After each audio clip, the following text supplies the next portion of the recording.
tijera. Así nomás no se mira esto.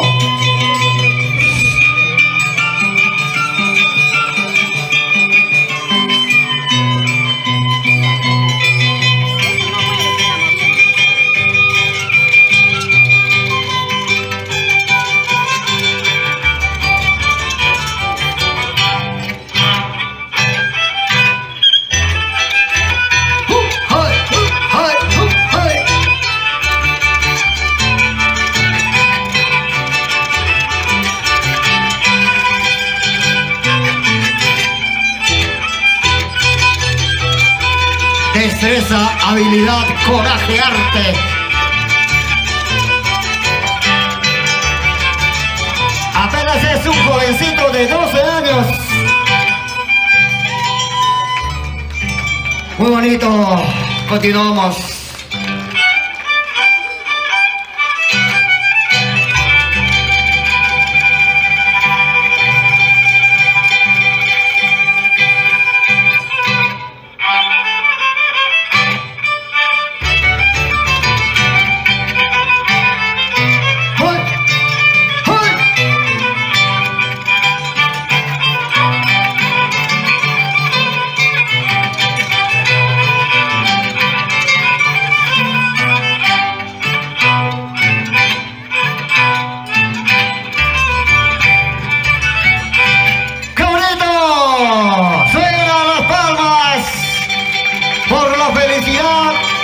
De Aricio y Delia.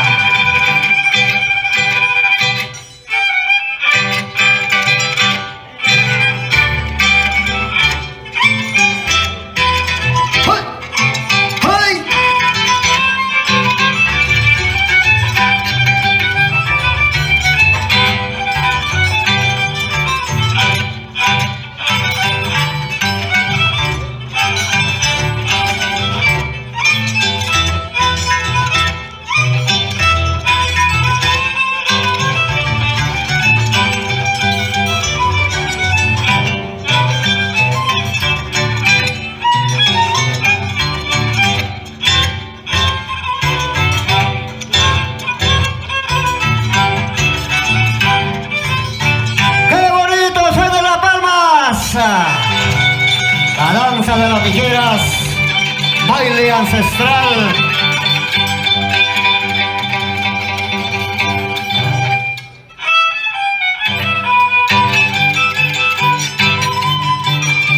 La elegante danza de las tijeras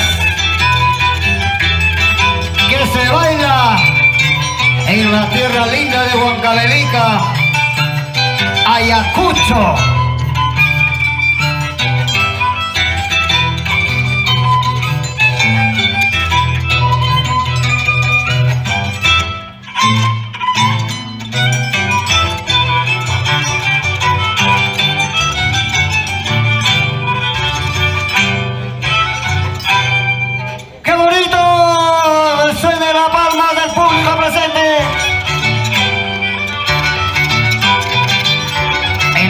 Su máximo esplendor.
una más, una más. Gracias a este joven talento, marca Perú, en este mes patrio. 201 años de independencia nacional, aquí presenciando la danza de las tijeras.